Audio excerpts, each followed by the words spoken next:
Ok, turma, vamos dar início agora às nossas atividades, né, e vamos iniciar, né, com a abordagem diferente, né, em relação ao que nós vimos até agora sobre o sistema nervoso, né? Vimos desde a parte sensorial, a parte motora, a parte visceral, agora nós vamos olhar as funções corticais ou funções superiores. Então, vocês já tiveram aulas de anatomia e de histologia sobre a organização do córtex. Agora vamos ver as partes funcionais. Por que as funções mentais são importantes, né? Então, a primeira coisa que eu queria chamar a atenção é que no exame clínico, vocês vão ver isso no terceiro semestre, quando estiverem estudando lá, né, como fazer o exame clínico. Neste aspecto, a gente também tem que fazer o exame do estado mental. Então, quando eu estou avaliando, né, o estado mental de um paciente, eu avalio vários aspectos. Avalio a aparência, aqui a aparência no sentido, né, de como é que ele está se vestindo, e é claro que isso depende da cultura, dependendo de um país ou da religião que ele tem, tal, do ambiente, do clima, tudo isso, né, influencia. Então, essa aparência ela é fundamental, somente para ver se essa aparência ela diferencia de restante, né, da população.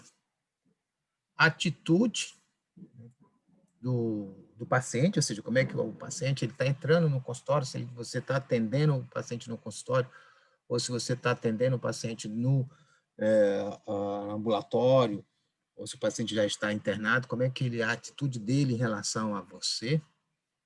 Atividade, né? Ou seja, como é que esse paciente está mais ou menos ativo, no sentido de atividade motora propriamente dita. E aí a gente vai, né, avaliar também uma parte importante, que é o humor e o afeto. Então, o humor e o afeto está relacionado muito com a nossa aula de hoje, que são as emoções. Depois você também avalia a fala e a linguagem, a fala no sentido da capacidade do paciente falar, ou seja, né, se comunicar com você, a linguagem no sentido do paciente estar falando, quando se fala a avaliação da fala, você está muito mais preocupado, né, se ele tem a estrutura motora para executar, né, a fala, né, de uma forma correta. E a linguagem, se essa fala, se esse processo de comunicação ele é coerente, ele segue as regras, tanto no processo de falar, como no processo de entender, né, a linguagem que o médico está falando. Então, a parte da linguagem nós vamos, né, discutir na segunda-feira. E aí tem algo que é importante, que é a questão do pensamento em si. Então, é o curso do pensamento. Aí, quando a gente fala o curso do pensamento, é a lógica, a sequência, né, desse pensamento. Se os conteúdos que estão sendo discutidos, ele tem uma sequência coerente, e como, né, esse paciente, né, ele está percebendo, né, o mundo a partir da própria cognição. E aí, né, também, para o final, a gente faz, né, uma avaliação do quanto que o paciente compreende e julga as coisas. Veja que esta, né, capacidade do paciente ela é fundamental, inclusive, para a conduta, né, que o profissional médico ele vai fazer. Ou seja, eu só posso tomar uma decisão, né, de um tratamento se o paciente realmente compreende e consegue julgar aquilo que eu estou, né, definindo como tratamento. Claro que quando você tem as questões de urgência e emergência, né, o tratamento precisa ser feito imediato, né, porque o paciente, né, corre o risco de vida, né, você tem autonomia, né, como profissional médico, né, de tomar uma decisão. O paciente, por exemplo, ele pode, né, chegar no pronto-socorro, né, inconsciente, em coma, e você precisa tomar uma decisão. Né? Então, se for para salvar a vida do paciente, você pode sim tomar a decisão. Então, independente dele ter a capacidade de compreensão, não, porque o estado dele era um estado que ele não tinha a capacidade de compreender e nem julgar, porque ele estava inconsciente por causa do problema de saúde dele. Então, todos esses aspectos a gente vai. Então, isso é fundamental. E eu digo, né, eu quero chamar a atenção de vocês, que atualmente, né, fazer a avaliação do estado mental, ela não é tão comum, né, na medicina. E aí eu digo isso explicando dois motivos. A maioria dos nossos profissionais médicos, não só no Brasil, mas no mundo inteiro, eles não fizeram nenhum treinamento, né, para aprender a fazer um exame de estado mental. Porque as doenças mentais, embora a prevalência dela seja alta e tenha aumentado bastante, a gente não tem, né, como medicina no geral, valorizado, né, a saúde mental. Nos últimos anos, isso tem mudado bastante por dois motivos. Porque a nossa população, ao envelhecer, acaba gerando mais doenças neurodegenerativas, e essas doenças neurodegenerativas, né, promovem, né, alterações, né, mentais bastante fortes. Ou seja, a gente tem, né, uma perda ou uma deficiência das nossas funções superiores. E aí, claro que o profissional médico ele precisa, né, saber dominar, né, o estado mental. E outro aspecto é porque a medicina, né, com a sua divisão clássica, dicotomia entre o corpo e mente, na neurologia e na psiquiatria, que isso foi desde o início da medicina no século XVIII. Então, isso gerou com que a maioria dos profissionais médicos que não estão na área, nem na psiquiatria, nem na neurologia, não valorizasse o estado mental. Mas hoje, isso cada vez mais você tem uma revisão dessa concepção na medicina e, né, a necessidade de avaliar o estado mental cabe a todos os profissionais da área médica, né, todos os especialistas. A gente precisa, do mesmo jeito que eu preciso fazer uma avaliação cardiovascular, eu preciso também fazer uma avaliação do estado mental. Então, John, diga. só uma coisa, eu estava pensando, como é que um médico pode, assim, estipular um padrão para medir curso de pensamento e conteúdo do pensamento? Como é que ele podia fazer um exame desse? Então, você vai pedir para o paciente, ou você, na conversa do paciente, você pode puxar um assunto com o paciente e ver como é que é a lógica, né? Então, quando a gente diz o curso do pensamento, é que eu tenho um pensamento único aqui, e esse pensamento ele está sendo elaborado de uma forma lógica. Né? Ele não é quebrado. Entendeu? Então, assim, o que é que você olha, né, nesse aspecto? Se você tem uma lógica espacial, se você tem uma lógica temporal, se você tem uma lógica de conteúdo. Então, quando você vai falar do conteúdo, imagine que você esteja, né, conversando com um paciente sobre um determinado assunto, você estimula e ele muda de assunto que não tem nenhuma relação com isso. Então, Provável. hã? Imagina que eu estou conversando com um paciente, né, e aí para avaliar o pensamento dele, eu posso, por exemplo, chamar atenção, né, sobre o processo político brasileiro. Ele começa a falar do processo político brasileiro, né, misturando, por exemplo, questões temporais, né, do passado com o atual, né, e muda, por exemplo, salta da questão do tema, que era político, para o tema futebol ou para o tema religioso, sem fazer nenhuma ligação um com o outro. Certo?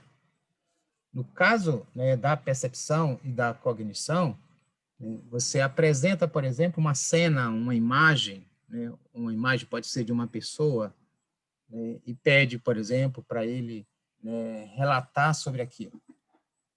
E aí, né, ele vai ver se ele está conseguindo fazer a percepção das coisas de uma forma cognitiva. Quando eu digo cognitiva, com a cognição funcionando, é que através do pensamento, não simplesmente uma resposta, né, reflexa. Ok? Ok, John. E aí, por exemplo, na questão de compreensão e julgamento, você pode botar, por exemplo, dilemas para ele tentar resolver, tal, e aí ele tenta, né, resolver disso de uma forma, né, trabalhando em cima de uma compreensão lógica para a idade dele, é claro, né, do adulto. Né? Também você sempre tem que levar em conta, nesse aspecto, né, a questão cultural do sujeito. Ok?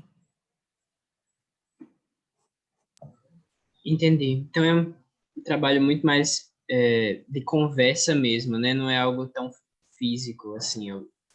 Não, isso, exatamente. Isso é você, porque, na verdade, a única forma de eu acessar o pensamento do paciente, ainda hoje, é através, né, do autorrelato. Né?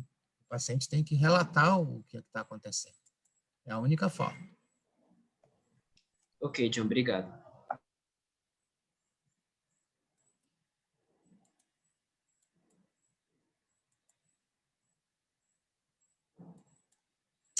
Então, quando a gente viu a questão da organização do sistema nervoso, eu tenho aqui esse diagrama que eu quero chamar a atenção é o seguinte: o que é que a gente tem, né, aqui representando como se fosse, né, a medula espinhal? O que é que eu tenho aqui na medula espinhal?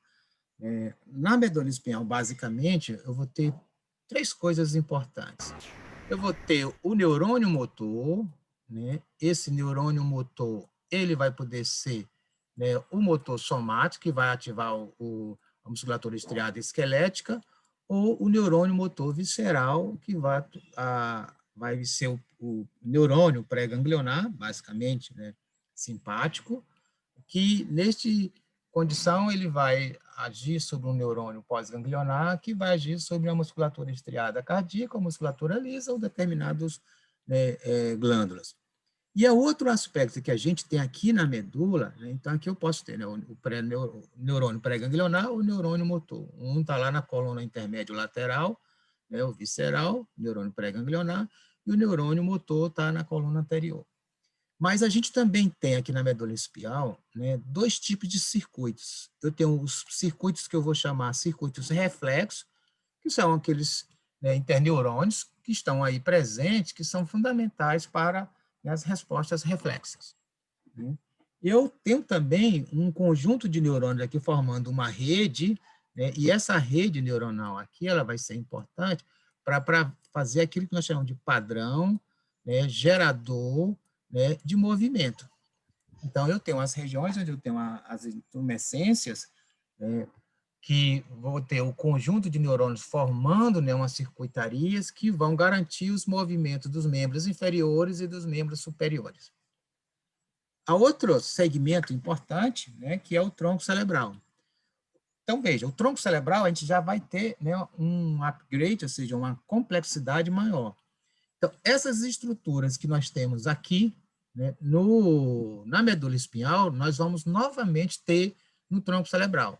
Por quê? Eu vou ter os neurônios motores relacionados, né, à face, a musculatura da face, a musculatura, inclusive, que está responsável pela fala, que é uma organização neural bastante complexa, a musculatura que vai fazer o movimento dos olhos, né, e da face como um todo, isso vai ser importante. Aqui também eu vou ter os neurônios viscerais parasimpáticos, né, que vão estar presentes aqui no tronco cerebral, lá nos núcleos vagais. E aqui também eu vou ter no tronco cerebral, né, os principais centros de integração sensório-motor. Então, eu vou ter o centro vasomotor, que é um grupo de neurônios que são responsáveis pelas respostas autonômicas do controle cardiovascular. Os centros respiratórios também estão no tronco cerebral. Né? E, além disso, no tronco cerebral, principalmente na parte mais superior do tronco cerebral, que eu tenho, né, no mesencéfalo, eu vou ter o SARA, né, que é a formação reticular ativadora ascendente, ou seja, que está, né, ascendendo e promovendo a ativação, né, das estruturas, né, superiores, desde o diencéfalo, né, as estruturas subcorticais e as estruturas corticais. Né? Depois, né, aqui, quando a gente fala, né, do diencéfalo, nós vamos ter o hipotálamo. O hipotálamo ele já se diferencia, né, tanto do tronco cerebral como da medula espinhal. Então, o hipotálamo, ele tem, né, 3 características importantes. Então, eu tenho a circuitaria interna do hipotálamo, eu vou ter agrupamentos neuronais, que a gente vai chamar de núcleos. Cada agrupamento neuronal desse, ele vai estar relacionado a uma função específica. Eu tenho, por exemplo, os núcleos supraquiasmáticos, que são responsáveis pela ritmicidade circadiana. Eu tenho os núcleos supraóticos, que são responsáveis pela indução do sono, pelo comportamento de ingesta de líquido. Eu tenho um hipotálamo lateral, que é responsável pelo comportamento alimentar, pela ativação cortical. Eu tenho a parte, né, posterior do hipotálamo, lá nos núcleos mamilares, que são também responsáveis pela ativação cortical. Eu tenho os grupos de neurônios localizados na região periventricular do hipotálamo. Ali eu tenho os principais neurônios que vão liberar os fatores tróficos excitatórios ou inibitórios na hipófise para controlar o sistema endócrino. Então, o hipotálamo, ele é uma estrutura importantíssima no controle endócrino, ele que vai modular o início da atividade endócrina. O tronco cerebral, ele vai ser responsável pelo, né, o controle autonômico. E o hipotálamo, ele vai modular, né, a atividade do tronco cerebral. Do mesmo jeito, né, o tronco cerebral modula muito aqui a atividade, né, da medula espinhal. E aqui, no tronco cerebral, eu tenho também os centros de regulação, né, motoras que vão manter o equilíbrio, os núcleos vestibulares, tá, etc. Depois, né, de tudo isso, aqui acima eu tenho, ainda continuando no diencéfalo, tálamo. E o tálamo tem uma característica muito importante do tálamo. O tálamo, primeiro, todas as funções sensoriais passam, né, que vão ascendendo, passam para o tálamo, e do tálamo é que vão para o córtex. Com exceção, né, do sistema olfatório, que vai direto para as estruturas subcorticais e corticais, né? Então, aqui, quando eu falo na olfação, né, eu vou dizer olfatório.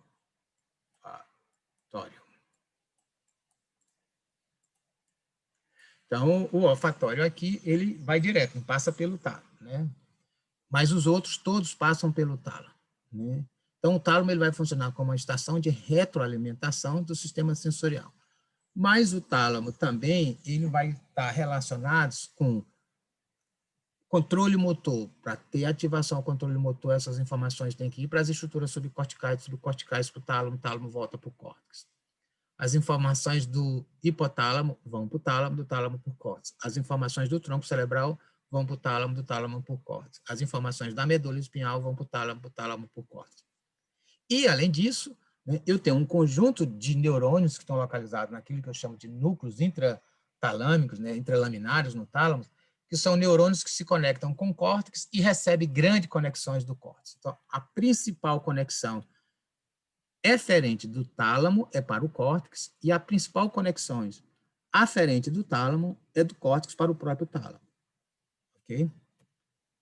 E aí eu tenho algumas estruturas subcorticais que nós vamos comentar tanto na aula de hoje como nas próximas aulas, né, que são, né, estruturas, né, que são muito próximas, né, a organização celular neuronal, ela é muito próxima da organização, né, cortical, mas tem uma estrutura diferenciada, né?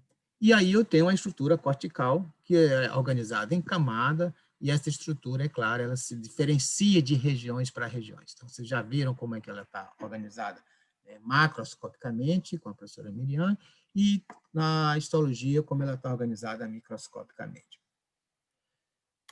Então, das funções corticais, né, nós vamos estudar, né, essas 4 funções. Então, hoje nós vamos discutir a parte de emoções, e na segunda-feira nós vamos discutir memória, linguagem e consciência.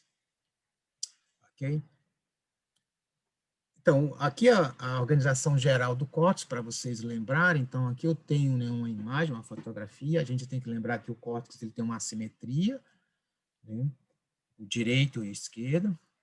Eu tenho uma área motora, eu tenho uma área sensorial primária, eu tenho uma área, né, que faz uma interação, é uma área de sensorial, né, múltipla, e ela coordena as informações tanto das estruturas, das informações sensoriais do corpo como do meio ambiente. eu tenho áreas que são específicas para a área sensoriais, como auditivo, né? Tenho áreas que estão relacionadas com a criação de significados, que aí nós vamos ver que é importante para a linguagem, né? Tenho áreas responsáveis pela formação das palavras, né? A capacidade nossa, inclusive, de nomear as coisas, né? E, é claro, o nosso planejamento, desde movimento, complexos, né? A elaboração de pensamento, tal, etc., que está na nossa região frontal, que é o que nos diferencia. Professor? Diga. Com licença. Eu achava que essa parte aí à direita do córtex sensorial, eu não sabia que ela era responsável pela coordenação espacial do corpo. Eu achava que isso estava mais ligado ali ao córtex pré-motor. O contexto com o motor, como assim? A questão de, por exemplo, coordenação espacial do corpo, por exemplo, ajustes conscientes no equilíbrio, por exemplo, quer dizer que isso é feito aí nessa área e não no córtex pré-motor, na parte de planejamento de movimentos? Não, aí isso aqui é desse jeito, aqui o ajuste, por exemplo, postural, ele está acontecendo tudo aqui, Sim, né? sim. Aqui o que eu estou tendo o ajuste é o ajuste consciente, entendeu? Então, eu sei, como é que eu sei que, por exemplo, que o meu braço está, à esquerda, ele está mais contraído ou não? Isso em relação ao meu corpo e em relação ao ambiente, de uma forma complexa. Sim, entendi. Então, uma das demonstrações disso, você já viu numa coisa chamada, né, experiência, né, de fora do corpo? Já, já. Se eu não me engano, tem no livro falando brevemente sobre isso. Então, o que é que você faz? Então, às vezes, a gente tem necessidade de fazer uma ressecção do córtex. Significa que eu vou ter que tirar um pedaço do córtex, porque aquilo, né, tem um tumor ou tem, por exemplo, uma alteração, né, que pode ser em decorrência, né, de uma infecção, de um parasita que se instalou ali, ou uma anormalidade por causa de um trauma, ou um sangramento, e aquela região do córtex, ela é um foco epiléptico intratável, né? Você usa tudo quanto é de medicamento e não consegue controlar a epilepsia. Aí você precisa tirar aquela região. Mas para tirar aquela região, a gente precisa tirar com cuidado. A gente faz uma cirurgia com o controle o máximo possível. Então, o que a gente faz é colocar um conjunto de eletrodos, tipo assim, uma malha de eletrodos na região, certo? E essa malha de eletrodos permite eu estar registrando a atividade dos neurônios, para ver se esses neurônios estão funcionando de uma forma eficiente, e também eu faço estimulação, para ver o que é que responde, para ver como é que está aquela área tal. Com isso eu consigo delimitar, né, a área que é saudável, da área não saudável, e até onde eu posso, né, eliminar na cirurgia. Foi exatamente fazendo isso que se descobriu, né, o homúnculo, o motor, sensorial e tal. E nesta região, o que se demonstrou é que boa parte dessas cirurgias você faz com o paciente consciente, né, o crânio aberto, mas o paciente está consciente, porque você vai estimular e perguntar ao paciente o que é que ele está sentindo. Então, nessa região, quando foi feito essas estimulações, que são estimulações artificiais, o paciente começou a ter uma sensação de que havia uma diferença no corpo dele. É como se, né, ele sentisse que o corpo dele estivesse diminuindo, né, e o que ele estava vendo, que eram os membros inferiores, né, estava se distanciando. Então, ele interpretava como se ele estivesse saindo do próprio corpo. Porque, na verdade, essa área ela está integrando as áreas visuais, que estão me dando informação sobre o ambiente, ela está integrando as informações, né, sensoriais da própria percepção. Então, eu estou, né, fazendo um mapa ambiental e um mapa do meu corpo, né, integrando essas duas coisas. Então, isso aqui, essa área aqui, ela é importante para fazer isso. Inclusive, ela permite, porque essa região do córtex sensorial polimodal, tanto desde ruído, né, parte de sensibilidade, né, de temperatura, calor, tudo isso eu estou integrando nessa área. E aí isso me dá, né, uma concepção mais ampla, né, do corpo dentro do meu ambiente.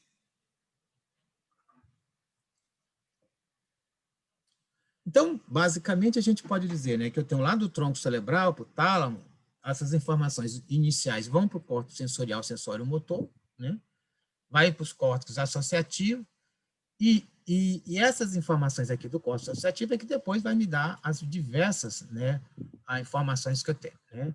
Então, vejamos, né, o que é que a gente tem aqui. Eu vou ter um conjunto de estruturas fundamentais, né, hipocampo, né, o que eu vou chamar aqui a amígdala, os núcleos da base, tálamo e cerebelo. Nós vimos que essas três coisas aqui estão muito intrínsecos, né, com o controle motor. Mas tanto o tálamo como os gânglios da base, né, também participam de outras funções, né, superiores, como a emoção, né, memória, né, e a própria consciência. Então, o que a gente vai, né, caracterizar mais claramente como emoção? Então, na verdade, eu tenho sempre, né, o estímulo, e nós, seres humanos, nós temos o nosso encéfalo, que vai detectar esse estímulo através da sensibilidade e vai provocar uma resposta. Nós vimos que temos respostas que vão ser puramente da musculatura estriada esquelética, que são os reflexos, que são respostas bastante simples, que o mesmo estímulo gera a mesma resposta. Mas eu tenho respostas complexas, que são respostas que podem ser motoras, ativando a musculatura estriada esquelética, como ajustes visceral. E é isso que nós vamos discutir hoje, que é emoção. Nós vimos separadamente o controle motor e vimos separadamente o ajuste visceral. Hoje nós vamos ver essas duas coisas em conjunto e que isso é o que vai exatamente caracterizar aquilo que nós chamamos de emoção. E, é claro, né, na próxima aula, nós vamos discutir essas questões todas relacionadas em conjunto naquilo que nós vamos chamar de tomada de decisão. Embora nós já vamos discutir um pouquinho sobre tomada de decisão nessa aula de emoção. Então, a emoção, né? Uma das características que a gente vai primeiro comentar, né, é sobre a filogênese, né? Olha, essas fotos aqui, né? Essa foto, 1, 3, 2, 4, 5, 6, 7, essas fotos foram publicadas nesse livro do Charles Darwin, a de 1864, ou 67, desculpa.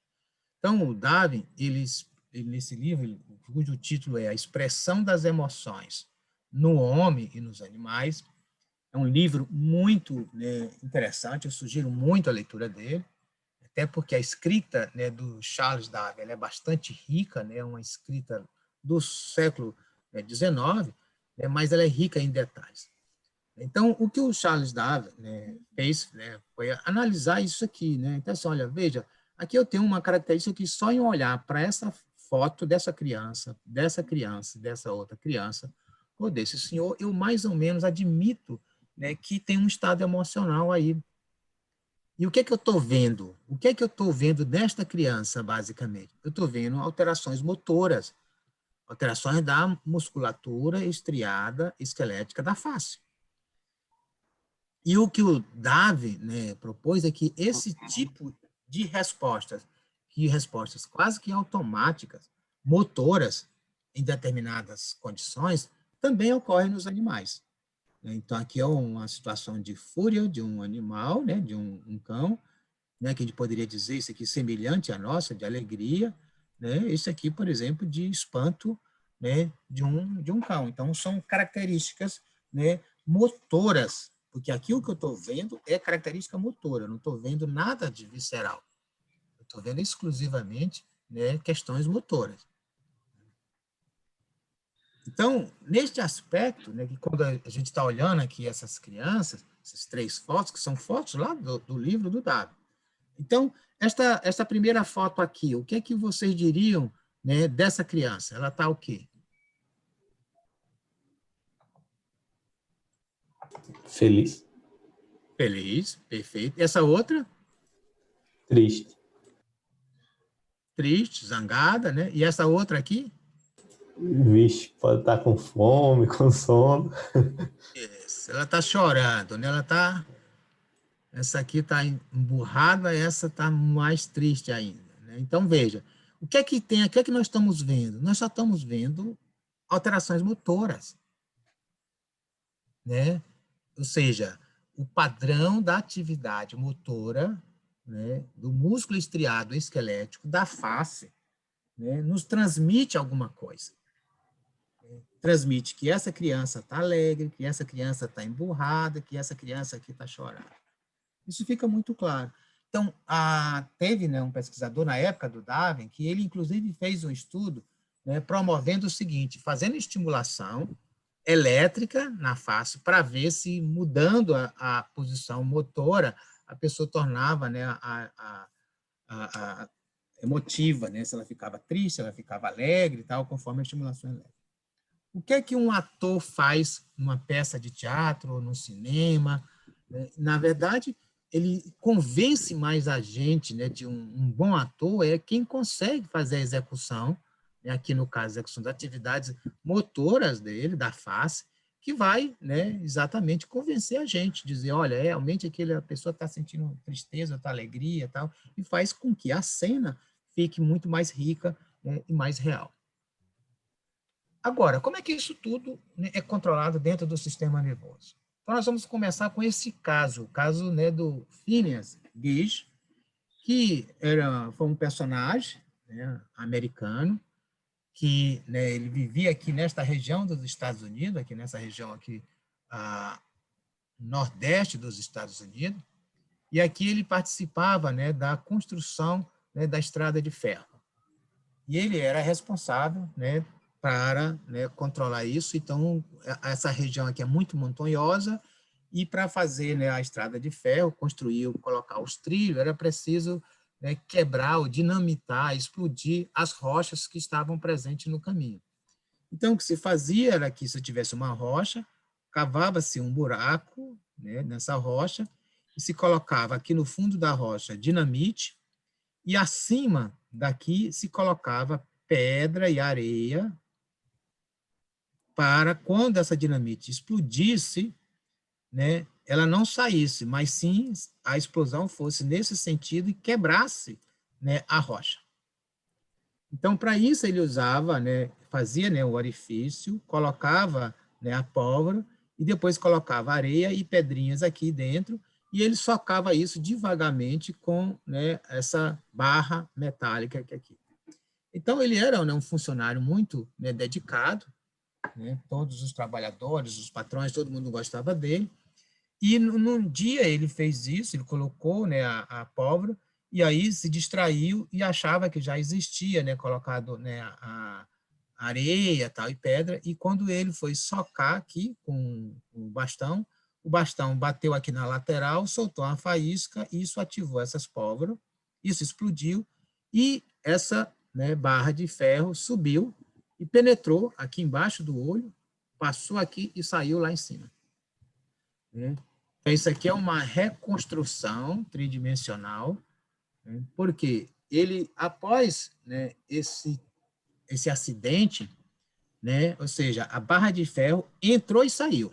Então, os colegas encontraram ele, né, inicialmente desmaiado, com sangrando aqui em cima e aqui embaixo, e a barra de ferro do lado. E aí ele acordou, né, imediatamente, falou ainda com os colegas do trabalho levaram, né, para o hospital.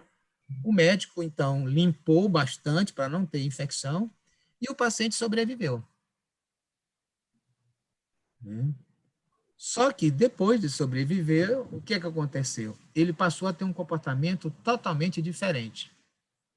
Qual era o comportamento dele? Era um comportamento em que, né, ele se sentia, né, sem os controles emocionais. Enquanto ele era uma pessoa altamente tranquila, né, tinha, né, todo um caráter, né, respeitoso com os colegas do trabalho, em casa e etc., ele passou, né, a dizer palavrões, a não respeitar as regras do trabalho, acabou sendo demitido, né, e ficou andando pelo mundo e depois, né, não sobreviveu por muito tempo e morreu. E o médico, né, que tinha feito a cirurgia dele, acabou, depois de 4 anos que ele tinha morto, exumou o cadáver e levou, né, o crânio, né, e aqui a barra metálica, e deixou, né, no Museu de Medicina da Universidade de Harvard, ainda hoje, né, esse crânio está lá, né, para visita, né, porque está no museu, e essa reconstrução aqui foi exatamente uma tentativa de ver, né, isso foi feito, né, pela mulher do professor Damásio, né, uma neurocientista, né, dos Estados Unidos, da Califórnia, em que tentou avaliar aonde, que áreas do cérebro, né, foi, né, lesada deste caso. E aí, basicamente, o que se observa aqui claramente é que acima, né, do olho, né, que é orbital, teve essa lesão. Então, a parte frontal, principalmente a parte, né, óbito frontal dele é que foi lesada. John, Então, diga. só por curiosidade, isso, qual seria a causa dessa pitose palpebral dele nessa foto? Teve algum dano no oculomotor ou algo assim? Ele perdeu o olho. Aí perdeu, foi então nos músculos mesmo? Como? Olha, lesou tudo, levou tudo. Certo? Ok, ok. Certo? Ele não tinha nem globo ocular aí. Então, ele, na verdade, ele tem alteração das emoções, né? Então, assim, como é que eu posso quantificar as emoções? E aí a gente fala na quantificação de emoções em dois níveis, né? O nível que nós vamos chamar de valência é dizer se uma emoção é agradável ou desagradável, e um nível que é de estado de alerta, né? Que, por exemplo, se é alto ou se é baixo. Então, imagine o seguinte, uma seguinte situação, né? Um de vocês acha, né, uma nota, né, de R$ 10 perdida. Isso, é claro, provoca, né, um comportamento agradável. Mas um outro de vocês ganha na loteria, né, 100 milhões. Então, um ganhou R$ 10, o outro vai ganhar 100 milhões. Também todos vão provocar uma resposta de emoção agradável. Mas o de R$ 10 tem um estado de alerta baixo, mas quem ganhou 100 milhões na loteria é alto. Então, na verdade, a gente tem, né, esse esquema, né, que a gente fala que essa dimensão aqui é uma dimensão que é de alto ou baixo controle, eu tenho várias coisas que podem acontecer, né? E para o lado de cá, né, se tá mais agradável, né, ou não. Então, a gente tem nesse diagrama, né, que é um quadrante, que aqui eu tenho a dimensão do alerta e aqui a dimensão da valência. Então, veja, nesse quadrante aqui eu tenho emoções negativas porque são desagradáveis e de baixa intensidade. Aqui eu tenho emoções negativas, mas de alta intensidade. Aqui eu tenho emoções positivas e de altas intensidades. Aqui eu tenho emoções positivas, mas de baixa intensidade. Então, eu faço essa divisão. Então, eu posso, né, oferecer, né, por exemplo, cenas, imagem, e ver que o indivíduo pode dizer o quanto isso é agradável ou desagradável, o quanto isso alerta ele, né, em condições de ser baixo ou alto. Isso tudo, né, foi possível, né, criar, né, lá na Universidade de Flórida, né, eles criaram o que a gente chama Sistema Internacional de Figuras Afetivas. Esses sistemas é um conjunto de figuras. Essas figuras, elas são oferecidas exclusivamente para pesquisadores ou profissionais da área de saúde. Elas não são distribuídas, essas figuras, elas não podem ser mostradas, né, em público. Aqui, inclusive, né, eu não posso mostrar essas figuras para vocês em aula, né, porque essa aula é uma aula pública. Mas imaginem que aqui eu tenho uma imagem, né, que é uma imagem, né, de uma pessoa gritando, tá? O número da imagem é 3022, né? Então, essa imagem, ela está aqui, ela tem uma valência, né, baixa, mas ela tem, né, um alerta alto, né? Já essa outra imagem, que é uma imagem de mulher, ela tem uma valência, né, mais próxima aqui lá de uma pontuação, né, de 6,5, né, em termos de valência, ou seja, que ela é mais agradável, mas ela tem, né, comparado com essa aqui, né, um grau de alerta baixo, né? O estado de alerta que ela produz é baixo. Então, na verdade, eu tenho esse conjunto, né, de figuras. Esse é um sistema que ele é utilizado no mundo inteiro, tanto para pesquisa como para a área clínica. Então, eu pego um paciente se ele tem uma determinada lesão neurológica, ou se ele tem uma doença neurológica, ou se ele tem uma alteração comportamental, e eu quero estudar as emoções dele, né, eu posso, por exemplo, fazer exatamente esse estudo. Eu apresento essas figuras e mostro para ele, para ver como é que ele responde. Então, eu tenho técnicas, né, que eu posso dizer que eu uso para despertar as emoções, que aí, na verdade, são técnicas que eu posso gerar, né, recompensa ou punição, a apresentação de estímulos e técnicas para medir a emoção. A medir a emoção, eu posso fazer uma avaliação direta, né, como neste caso aqui, né? Então, eu estou pedindo para o sujeito responder. Então, eu posso ter um sujeito que vê essa imagem aqui e ele vai dizer, né, que o alerta que ela provoca é muito pouco. Ou eu posso mostrar essa e o indivíduo dizer que não, que na verdade essa imagem ela vai estar aqui, né? Ela nem tem, né, uma valência, ela é mais desagradável, né? Ou, né, ela, né, tem uma valência, né, um alerta pequeno. Mas o que eu espero, né, é isso aqui. Mas o meu indivíduo, né, que seja, né, tem uma doença, tem uma lesão neurológica, ele pode simplesmente colocar as duas imagens juntas. Achar que essa imagem aqui, que ele devia considerar como agradável, e essa imagem como desagradável, tudo no mesmo nível. Né? E aí, é claro, eu vou suspeitar que ele tem uma lesão neurológica, como nós vamos ver lá na frente. Então, essa é uma forma de eu fazer a avaliação direta. Diga. Eu fiquei um pouco confuso agora, porque, para mim, essa ideia de uma imagem agradável ou desagradável passava por um critério subjetivo, assim, de indivíduo para indivíduo, questão cultural. Como é que, tipo, existe um padrão de fotos que isso vale para exames, por exemplo, que é para todo mundo? Isso. Então, por isso que, assim, o Sistema Internacional de Figuras Afetivas, ele é um sistema que ele foi montado nos Estados Unidos com uma avaliação em vários outros países, né? Então, isso a gente tem a padronização, né, para cada cultura, certo? Então, só posso usar quando isso está padronizado. Então, o pessoal da Unifesp, né, da Universidade Federal de São Paulo, da Escola Paulista de Medicina, eles fizeram isso e validaram para a região sul, e aí colocaram isso, por exemplo, como para o Brasil. Né? Nós, aqui em Natal, nós utilizamos, né, esse sistema em pesquisas, e a gente demonstrou que existe uma pequena diferença entre nós, aqui no Nordeste, quando eu comparo, né, com o pessoal do Sul. Essa diferença é pequena. Então, o que ocorre? Quando eu vou aplicar, eu tenho que levar em conta esse aspecto cultural. Então, eu tenho que ter testado isso em indivíduos que eu supostamente garanto que eles estão normal, que eles não têm alterações emocionais, e daí é que eu vou estabelecer, certo? Então, veja, esse ponto aqui, vamos dizer que foi aqui, eu usei, né, 1.000 pessoas, apliquei essa figura em 1.000 pessoas, e em geral, em média, né, tá aqui. 1.000 pessoas do Nordeste admitiram isso aqui, certo? Então, aí ela ficou caracterizada com esse valor aqui como em média da população, tá?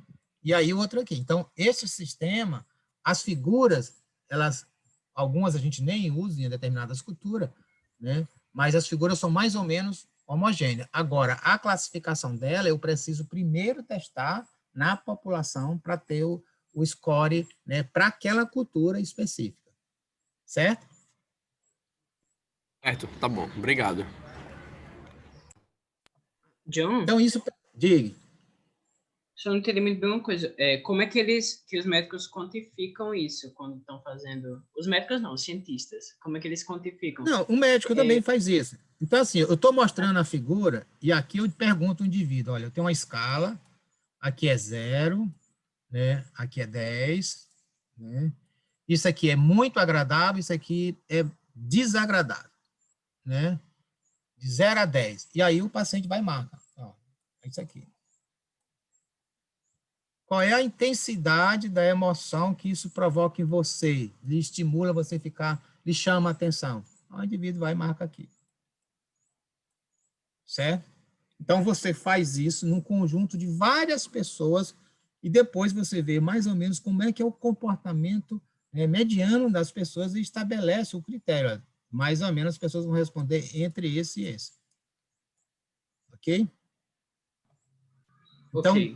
imagina que, por exemplo, né, era de se esperar, eu tivesse testando essa figura, né, aqui, né, essa figura desse jeito aqui, certo? Então, aqui é 0, aqui é 10, aqui é para valência, né, e aqui é para o alerta. Okay? Então, eu tenho um paciente que ele teve uma AVC, tá? Ele teve um acidente vascular cerebral, né? É um paciente que mantém a fala, o que ele teve foi uma alteração, né, comportamental, né, que tem dificuldade de interação agora com a família, e eu estou avaliando se ele não tem nenhuma lesão relacionada com as emoções. Eu apresento esta figura aqui para ele, tá? Essa figura aqui, número 3022. Então, o que eu espero é que ele vá marcar aqui a valência aqui nesta região. Mas ele pode simplesmente, né, marcar a valência aqui, né? Ele pode chegar e dizer o seguinte, ó, marcou aqui. Aí eu vou, qual é o grau de alerta dele, né? Ele marcou, né, o grau de alerta aqui. Então, o grau de alerta ele marcou um pouquinho mais diferente do que era de se esperar, mas a valência foi muito diferente, ele marcou para cá. Então, ele está dizendo que essa cena aqui, a maioria das pessoas, né, respondem isso aqui como algo desagradável, e ele marcou como agradável. É claro que aí eu vou mostrar várias figuras, e se ele tiver o comportamento de sempre estabelecer isso aqui como coisas agradáveis, ele não está diferenciando o que é agradável e desagradável. Então, ele está incapaz, né, de fazer uma avaliação de valência das figuras respondendo às emoções. Isso, né, vai, né, indiretamente me dizer, olha, por isso que a forma como ele responde, né, como ele interage com a família está dando tanto problema. Ele não consegue diferenciar nem as cenas que são agradáveis e desagradáveis e nem o comportamento dele. Então, ele não tem a capacidade de promover o processo de inibição do comportamento dele baseado, né, no controle emocional. Certo? A outra forma de você avaliar é a avaliação indireta, que aí você não vai fazer uma pergunta ao sujeito, mas você vai medir, né, o sujeito. Né? Essa medida, aí eu vou demonstrar para vocês, eu vou medir respostas motoras autonômicas ou motoras, né, somáticas. Então, das emoções, eu sempre tenho que pensar, né, que os estímulos, né, eu tenho os estímulos externos, aqui eu tenho uma cobra, e eu também tenho os estímulos internos. Os nossos pensamentos, aquilo que eu estou criando, né, eu posso agora, né, simplesmente, né, ficar imaginando qualquer cena e aquilo, né, me dá um estado emocional. E pode ser um estado emocional desagradável ou agradável. Então, veja, né, se eu tenho estímulos internos que nos dá estados agradáveis e desagradáveis, a gente já sabe que o nosso sistema ele é capaz, por exemplo, de inibir determinados tipos, né, de estímulos, tanto os emocionais internos como externos. Tá? E aí, quando eu gero uma resposta emocional, eu vou ter o quê? Eu vou ter uma resposta motora, que aqui, por exemplo, eu tenho, né, uma resposta de medo. Eu levanto as sobrancelhas, né? Eu levanto, né, as pestanas, né, superiores, eu deixo as pestanas inferiores mais tensas, os lábios, né, eles ficam ligeiramente esticados em direção aqui às nossas orelhas. Isso são resposta motora que é clássico. Então, veja, isso aqui é uma resposta, né, da musculatura estriada esquelética. Não é um reflexo motor. Eu não dei um estímulo lá em alguma estrutura. Então, na verdade, eu dei um estímulo, que pode ser um estímulo provocado por, né, um estímulo emocional externo, como interno. Isso, em alguma região do sistema nervoso central, avaliou isso, considerou isso como medo e promove exatamente essas respostas todas aqui, motoras. Simultaneamente, eu tenho as respostas viscerais, aumento da frequência cardíaca, aumento da pressão arterial, aumento da sudorese e tal, etc. Então, isso aqui tudo eu posso medir, né? E eu tenho a outra que é a cognitiva, o sentimento. Aí aqui eu tenho que perguntar ao sujeito, o sujeito me fala. Então, aqui eu já queria chamar a atenção de vocês, diferença entre emoção e sentimento. Então, na verdade, as respostas emocionais são as três coisas. O sentimento, eu posso provocar tudo isso aqui, uma resposta, né, de medo, essas respostas motoras todas, inclusive viscerais, um ator pode fazer isso, e não ter o sentimento de medo, ele está simplesmente simulando. Ele tem a resposta emocional, mas não tem o sentimento. A resposta, né, visceral, a gente pode detectar por botando vários eletrodos, né? Aqui vindo a respiração, a pressão arterial, a frequência cardíaca. Aqui, olha, vocês estão vendo, tem um sensor aqui, que na verdade são dois eletrodos, em que eu passo uma pequena corrente e vou medir o que eu chamo de resposta, né, galvânica da pele, né? Que é exatamente, né, a resistência da pele. Eu passo uma pequena corrente. Toda vez que eu tenho um estímulo, né, emocional, seja ele de, né, valência, né, agradável ou desagradável, eu aumento, né, a minha resistência da pele, a minha resposta galvânica da pele muda. Então, desculpa, eu diminuo a resistência aumentando a resposta galvânica. Então, imagine que se eu tiver aqui um estímulo, aqui neste momento, por exemplo, apresentando uma figura que vai me dar uma resposta, né, agradável ou desagradável, ele vai provocar isso aqui, né?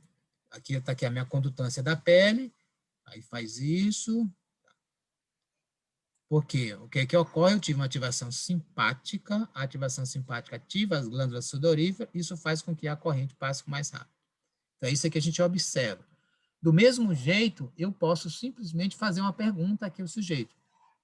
Imagine que isso aqui seja alguém que cometeu um crime, e se eu faço uma pergunta a ele, né, aí se ele tiver uma resposta de medo, porque ele está mentindo, né, ele vai exatamente provocar um aumento. Então, a detecção, né, dessas respostas viscerais é aquilo, né, pelo sistema que ficou popularmente conhecido como detector de mentira, né? Porque, na verdade, enquanto o indivíduo, né, se ele não tiver um grande controle sobre as emoções, toda vez que ele estiver mentindo, ele vai ter uma alteração emocional em que você detecta. Então, às vezes, a gente vê claramente esses tipos de resposta aqui numa pessoa quando ela está mentindo, porque ela tem medo de você descobrir que aquilo não é verdade. E aí as respostas, né, viscerais, né, basicamente, né, são respostas, né, à ativação do sistema, né, simpático, né? Fundamentalmente a resposta emocional tem a ver com a resposta simpática. As emoções também elas podem ser, né, que a gente vai dizer inata ou aprendida, né? E aí a gente muda isso. Veja que nessa situação aqui, eu, por exemplo, eu tenho uma resposta inata de medo de cobra. Quando eu vejo uma cobra, eu fico desesperadamente com medo, né? Quando eu era jovem, né, antes de entrar na graduação, eu fiz um treinamento, né? Quer dizer, tentei fazer um treinamento, né? Um curso pelo Instituto Butantan, porque na época o Instituto Butantan estava com déficit, né? De soro, né? De material de veneno, né? Da cobra para produzir soro antiofídico. E aí o que eles elaboraram lá no início dos anos 80, foi em vez das pessoas, porque as pessoas antes elas coletavam as cobras e mandavam para o Butantan. Então, em vez das pessoas fazerem isso, eles fizeram o seguinte: vamos fazer um treinamento para que, em vez das pessoas mandarem as cobras para São Paulo, as pessoas mandassem só o veneno. Então, as pessoas eram treinadas, né, a pegar, né, as cobras e extrair o veneno, que é um procedimento razoavelmente, né, fácil se você tem habilidade. Então, o treinamento, eu comecei a fazer esse treinamento, eu era jovem, né, gostava muito de biologia e me inscrevi para fazer esse treinamento. Primeira vez que eu fui pegar numa cobra, né, que era uma cobra que eu sabia, tinha certeza, estava com o instrutor ali do lado, que ela não era venenosa. Quando eu peguei na cobra, que essa cobra se enrolou no meu braço, né, eu dei um grito, saí correndo, né, e nunca mais, né, fui, né, para o curso, né, porque ainda hoje eu tenho um medo, né, exagerado de cobra. Mas veja que nesta outra foto aqui a mulher aprendeu, né, e ela tem contato com a cobra, convive com a cobra sem nenhum problema. Então, as emoções, a gente pode, né, aprender, né, determinadas respostas emocionais. E aí a grande questão que sempre surgiu é, existem alguns tipos de emoções, no caso de nós humanos, né, que são universais. Aqui a gente tem 6, né, faces diferentes. Né? O que é que essa face 1 aqui lembra a vocês?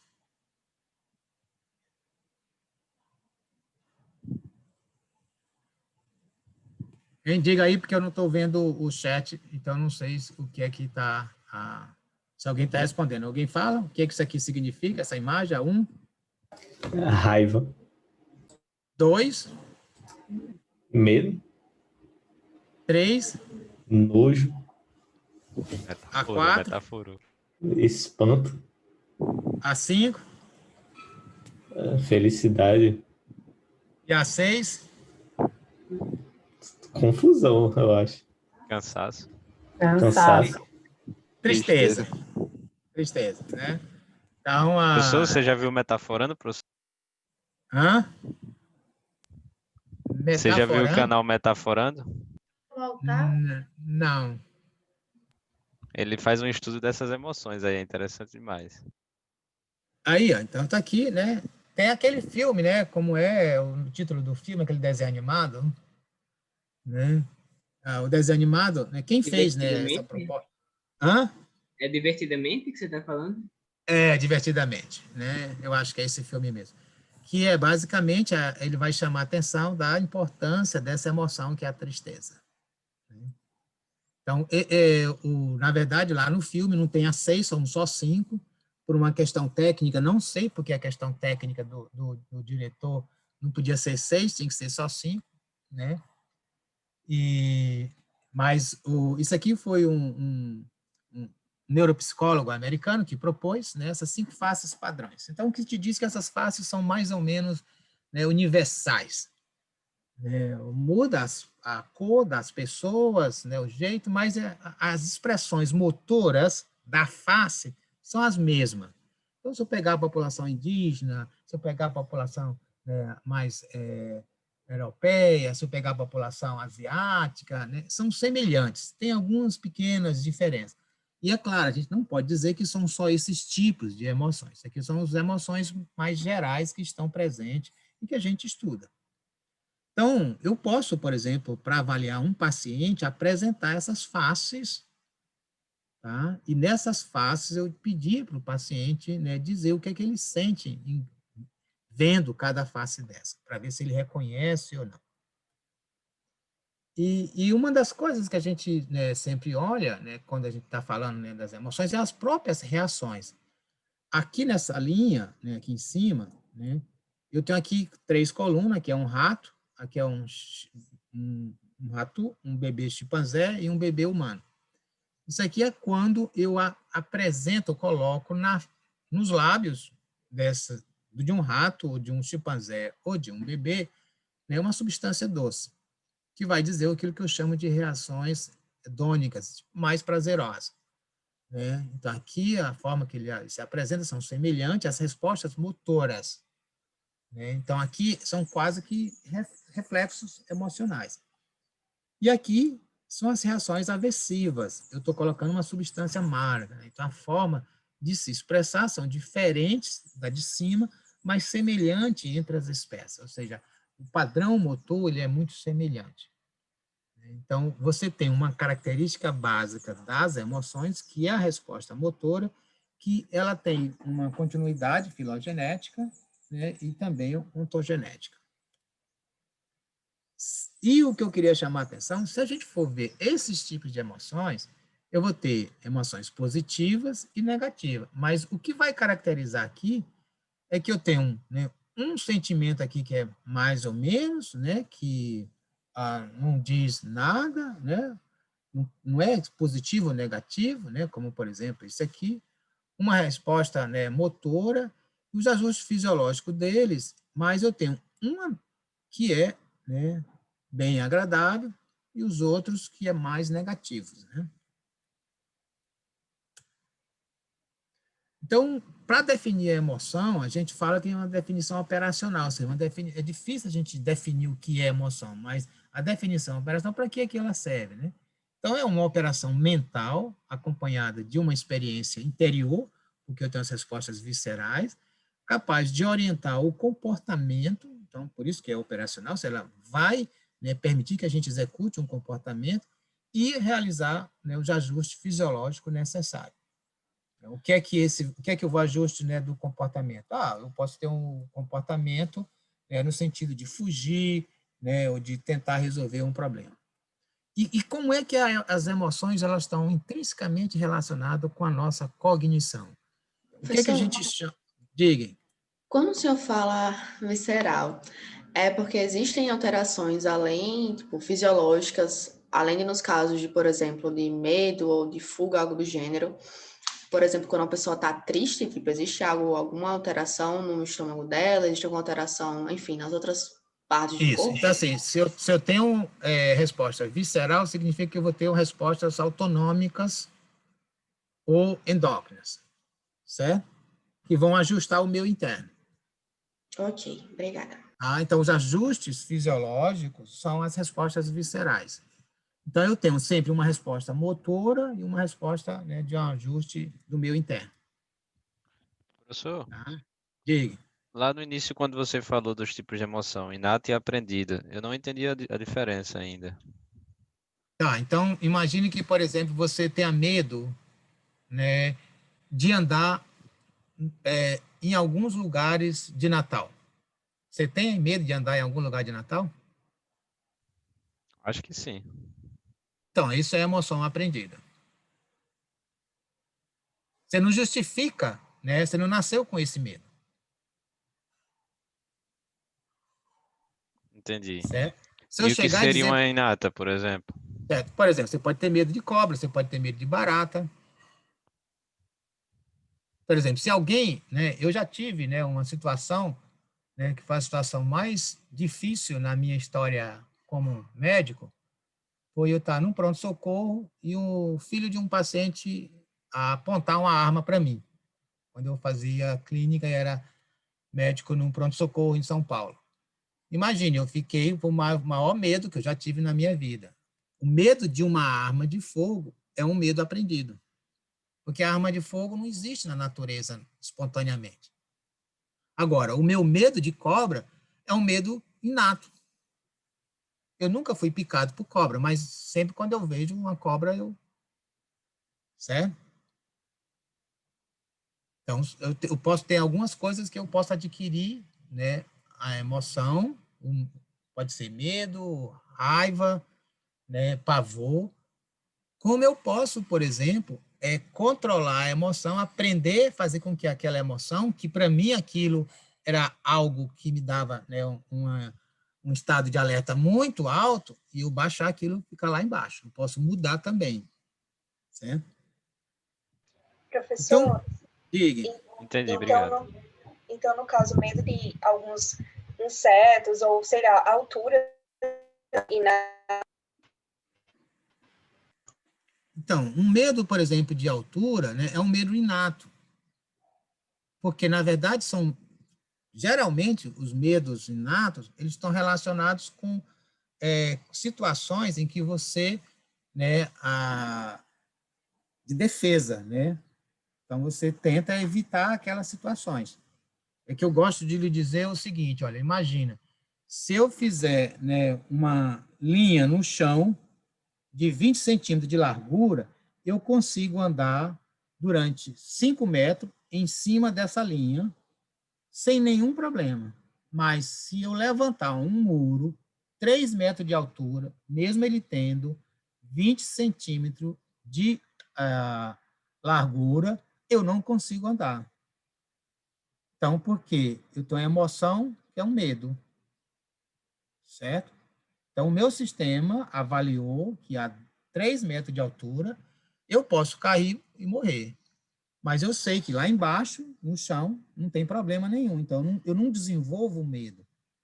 Né? Então, o meu sistema, né, foi capaz de diferenciar as duas situações. E aí, isso não me permitir, por exemplo, executar nenhuma atividade motora, que é andar no muro a 3 metros de altura. Então, Professor, quando diga. então, só para resumir, de maneira geral, o medo inato é aquele em que em que são situações que ocorrem na natureza, né? Normalmente existem Isso, na exato. natureza. Exato, E exato. o medo aprendido é de estruturas ou, enfim, de coisas que foram criadas artificiais, não é isso? Isso, e que De aí modo geral, você aprendeu o medo através do processo de aprendizagem, né? O medo foi sim, desenvolvido através do processo de aprendizagem. tá ok. Obrigado. Então, a grande questão quando a gente fala da emoção, e para diferenciar um pouco do que às vezes as pessoas entendem, que assim, quando eu percebo o perigo, eu vou ter um sentimento de medo e eu vou ter minhas reações fisiológicas. Então, aqui a minha emoção estaria aqui. Então, a minha emoção, né, eu estaria antes das respostas fisiológicas, né? O James Lange, ele propôs diferente, que primeiro eu tenho uma percepção, aí isso vai me provocar as respostas fisiológicas, e depois que eu tenho as respostas fisiológicas, é que eu vou ter o sentimento de medo. Qual era a ideia dele? Ele dizia exatamente assim, ó, se eu ver, né, uma cobra, né, aí eu corro. Né? Então, na lógica, assim, eu vejo uma cobra, tenho medo e corro dela. Mas, na verdade, o que ele diz, não, olha, na verdade, você vê a cobra, corre, tem uma frequência cardíaca elevada, e aí que você vai sentir o medo. Né? Então, isso tem algumas explicações, mas, na verdade, quando a gente vai ver, é que essas respostas fisiológicas e o sentimento, às vezes, eles estão ocorrendo de uma forma simultânea. Então, a visão moderna, a visão do Kahneman, né, é que, na verdade, a percepção de um perigo, por exemplo, para dar uma resposta de medo, ela vai simultaneamente gerar reações fisiológicas, porque ela vai agir sobre determinadas estruturas e vai agir sobre os sentimentos do medo. E, na verdade, essas duas coisas aqui é um circuito que interage entre si, esses vários elementos. Né? Então, você tem as duas coisas. O que ocorre é que, em algumas condições, você pode ter uma exacerbação das reações fisiológicas ou você pode ter uma exacerbação do sentimento de medo. No caso, quando a gente fala da doença ansiedade, né, é que eu tenho, né, uma exacerbação do sentimento de medo. Às vezes eu tenho uma percepção muito pequena, mas o meu sentimento ele é exagerado. E às vezes isso aqui provoca, né, algumas dificuldades. Eu posso gerar, por exemplo, ansiedade, que é medo de algumas coisas, a determinados, né, objetos, né, a determinadas situações. Então, tem gente que tem medo, né, de andar de avião. Né? Então, ele faz uma avaliação, né, e o sentimento de medo dele é exagerado, as reações fisiológicas dele é intenso. Então, esse meu colega, ele vai no aeroporto, só em ouvir o barulho do avião, ele tem taquicardia. Embora ele esteja lá para receber, né, alguém, né, um amigo que está chegando, né, em Natal. Então, ele tem uma resposta exacerbada para aquele estímulo específico, que é a possibilidade, né, de fazer um voo no avião. Então, na verdade, o que a gente vai ter aqui? Esse diagrama que está lá nos 100 bilhões de neurônios, eu tenho aqui um evento que vai ser o causador da reação emocional, vai ser detectado pelo meu sistema sensorial. Aí o sistema nervoso central, ele vai simultaneamente promover uma resposta motora, vai promover uma resposta no sistema nervoso autônomo, no sistema endócrino. Então, isso aqui é uma resposta motora, uma resposta de ajuste visceral, tá aqui. Isso aqui, a musculatura vai promover um comportamento, manifestações, né, fisiológicas, respostas endócrinas, tudo isso aqui o sistema nervoso também vai detectar. E o sistema nervoso ele vai, então, somar esse estímulo, mais essas respostas, e isso é que vai me dar o sentimento. Né? O sentimento vai ser exatamente eu dizer medo, raiva, né, e etc. Então, as características das emoções, né, porque elas vão poder promover aquilo que a gente vai chamar de comportamentos motivados. Por que isso é importante? porque eu posso ter a promoção de comportamento positivo, ou seja, quando eu falo de emoções positivas, gerando recompensa ou um estímulo apetitivo. Significa que toda vez que uma emoção ela é positiva, ela tende, né, a aumentar aquele comportamento que ela está provocando. Ok? Então, quando a emoção é positiva, eu aumento, né, minhas respostas no meu comportamento motivado. Quando essa resposta, a emoção é negativa, né, vai promover uma punição ou um estímulo, né, aversivo, isso tende a que esse comportamento ele não ocorra mais, ele tende a reduzir a frequência da execução do comportamento. Então, você já percebe, né, que imagine que um comportamento, né, do indivíduo, ele pode ser modulado pela emoção. Se é negativa, eu tento a reduzir esse comportamento, e se é positiva, eu tendo, né, a aumentar a frequência da execução desse comportamento. Isso tudo a gente vai chamar, né, de reforço. Pode ser um reforço positivo ou um reforço negativo. É claro que esse tipo de recompensa, ela é complexa, né? Não é simplesmente uma única coisa, são vários fatores, inclusive, né, o ambiente, tá, o contexto que aquilo está ocorrendo, né, contribui com o processo de reforço. Então, imaginando, né, agora das emoções para a gente ver quais são os substratos, né, neurais do processamento emocional. O que a gente precisa entender em termos de pesquisa em neurociência é o que é que faz, como é que um determinado estímulo, né, adquire, né, uma valência, né, ou seja, uma característica emocional, né, que eu vou dizer que aquilo é agradável, desagradável, aquilo me deixa alerta ou não. Então, a proposta foi feita, né, pelo Papez, que era um médico, né, alguns dizem que a pronúncia é Papez ou Papez, né, talvez nenhuma das duas sejam corretas, né, não conheço alguém que já disse qual é a pronúncia correta, mas eu falo como a maioria das pessoas, né, como circuito de Papez. Então, esse circuito de Papez aqui tem um giro cingulado, que é essa região aqui, né, giro cingulado. Eu tenho aqui o tálamo, aqui o tálamo. Eu tenho aqui o corpo mamilar, lá no hipotálamo, certo? Eu tenho aqui o subínculo, né, aqui no hipocampo. Eu tenho aqui a região para-hipocampal. Então, aqui, ó, o giro cingulato, a região para-hipocampal, o hipocampo. Isso aqui é o fórnix, essa região aqui. Então, esse circuito, é como se eu tivesse um circuito aqui mais interno, um circuito mais externo, né? Porque aqui o fórnix, ele sai aqui da região dos corpos mamilares e vai até aqui o hipocampo, né? E do hipocampo aqui eu tenho aqui a região para-hipocampal e o cingulado volta lá para a região e vai fazer conexão lá no fórnix. Então, esse circuito aqui foi chamado circuito de Papez e foi o primeiro circuito proposto, né, como circuito de processamento emocional. Posteriormente, né, esse circuito ele foi ampliado e foi chamado de sistema límbico. O que é que tem de novo? O que tem de novo é essa estrutura aqui, né, que são os córtex, principalmente o córtex pré-frontal, o córtex associativo, que aqui, né, no circuito de Papez não existia, né, e duas estruturas, né, que é a participação da amígdala, os corpos amiloide, e um detalhamento maior, né, do hipotálamo, que aqui nos circuitos a participação era apenas dos corpos mamilares. Mas, na verdade, o que a gente tem aqui, quando eu recebo a informação nos córtex de associação, essa informação vai para o hipocampo, né? Essa informação no hipocampo, que tem relação com a memória, daqui vai para a amígdala, da amígdala para o hipocampo, né? E aqui do fórnix, transmite tudo. Essa informação do hipocampo também vai para o hipotálamo, vai para os corpos mamilares, que é no hipotálamo posterior, o trato mamíleo hipotalâmico, vai lá para os núcleos talâmicos, do talâmicos para o córtex cingulado, e o córtex cingulado revolta. Então, esse circuito aqui é o circuito de Papez, sendo o sistema límbico e a participação do circuito de Papez, mais ainda a integração desse outro circuito que traz estruturas mais importantes. O termo sistema límbico ainda hoje é utilizado, né?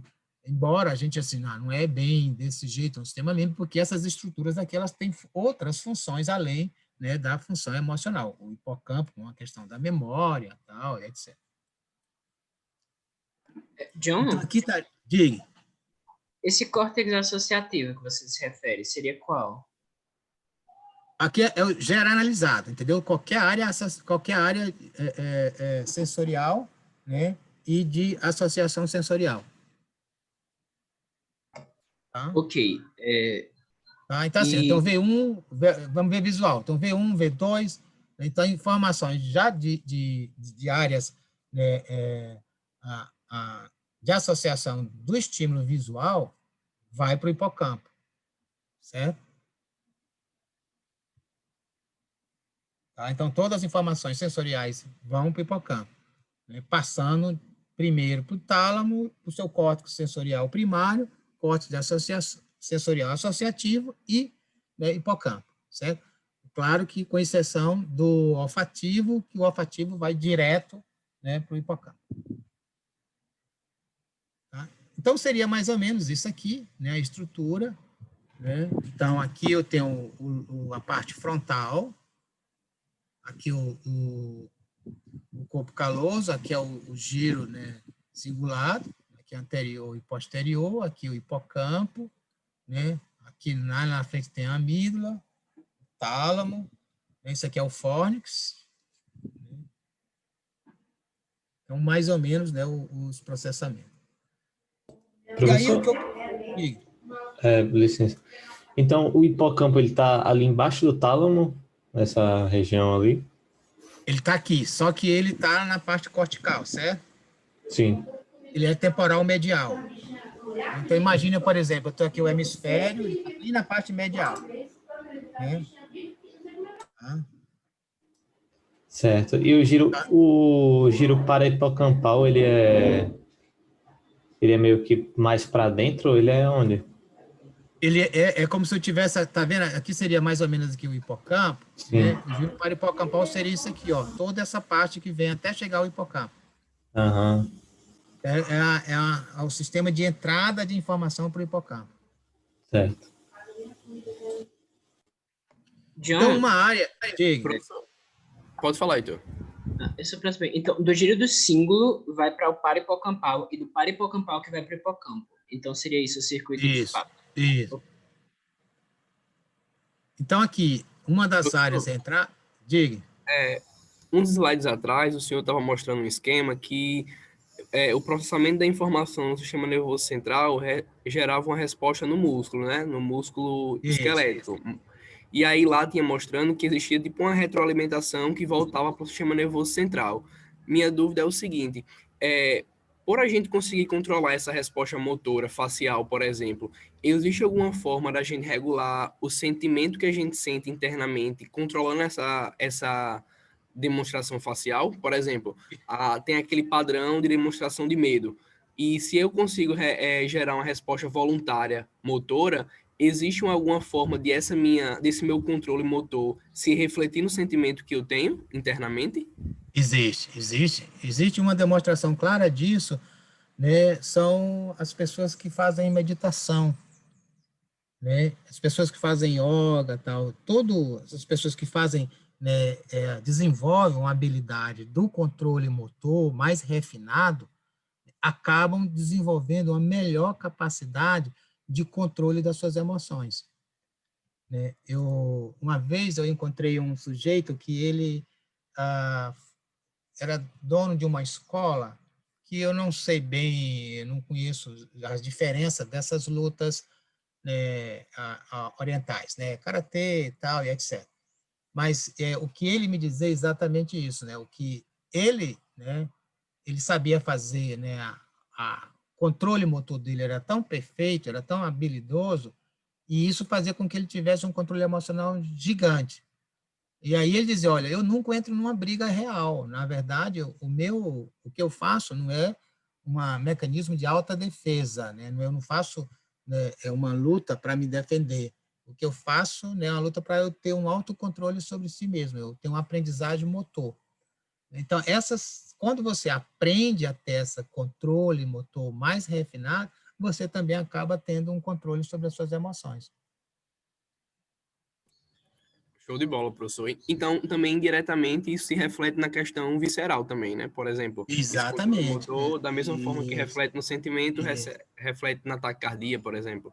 Isso. Aí o mais interessante, isso é claro já na literatura médica, que essas pessoas acabam sobrevivendo muito, né, se elas não tiverem, por exemplo, uma patologia genética assim grave, que tem uma lesão vascular, tal. Então essas pessoas raramente elas são hipertensas, raramente elas têm níveis de cortisol elevado, raramente elas têm baixa imunidade, porque ela tem o controle visceral. Ela nunca permite uma hiperresposta. Show de bola. Muito obrigado, professor. Então, assim, uma das áreas Professor? importantes Diga. Licença, agora eu tenho uma curiosidade. Existe algum estudo, alguma coisa comprovando a relação dessas práticas de exercício, seja tipo, enfim, essas artes marciais ou yoga que tem um controle motor maior e a longevidade ou essa tipo incidência de doenças ou algo do gênero? Olha, de artes marciais não, porque existem muitos tipos de artes marciais, certo? Mas de quem faz a prática, né, de meditação, sim, né? As pessoas acabam sobrevivendo mais, tendo mais longevidade, né, do que, né, a população em geral. Existe um problema quando a gente faz uma avaliação na população como um todo, é porque você tem um outro fator que é importante. Quando você tira esse fator, aí você vê que eles vivem mais, né, adoecem menos, né, que é nas regiões onde é mais comum, né, ter, né, essa prática de meditação, yoga, tal, etc., são regiões que, em alguns locais, a qualidade do saneamento, desenvolvimento médico, ele é baixo, certo? Então, o que é que ocorre? Que é claro que se eu faço, né, esse tipo de estratégia, eu acabo, e sou saudável, eu vivo mais. Agora, se eu não tiver uma boa assistência médica, eu posso ter uma doença e não vou ser diagnosticado, não vou ser tratado corretamente e acabo morrendo mais cedo. Ou, se eu não tenho um bom saneamento básico, eu vou acabar também adoecendo por outras coisas. Então, quando a gente pega a população indiana, né, em algumas regiões, embora eles façam práticas, né, de meditações, tal, yoga, ele tem alta mortalidade comparado, né, com outras regiões do Ocidente que não fazem a praticação, porque as condições ambientais, de saneamento básico, e etc., e de atendimento de saúde são muito precárias. Então, são esses fatores. Agora, quando você iguala as duas coisas, aí sim, né, você, né, tem, né, uma melhora, né, para a saúde da pessoa, né, quem faz, né, meditação. Então, dentro das estruturas corticais, uma delas fundamentais é aqui, é o córtex optofrontal. Então, está aqui, né, então ele fica aqui acima da óptica, por isso que ele chama, né, córtex optofrontal. Então, ele pode ser dividido aqui em duas áreas, uma área aqui que a gente chama, né, uma área mais medial e uma área mais lateral, certo? Então, ele é exatamente essa parte aqui, né, a direita ou a esquerda. Aqui eu tenho um quiasma óptico, né, aqui o nervo óptico ele foi seccionado, e aqui não está aparecendo, mas bem aqui, nessa região onde eu estou passando aqui o mouse, é onde fica, né, o bulbo olfatório.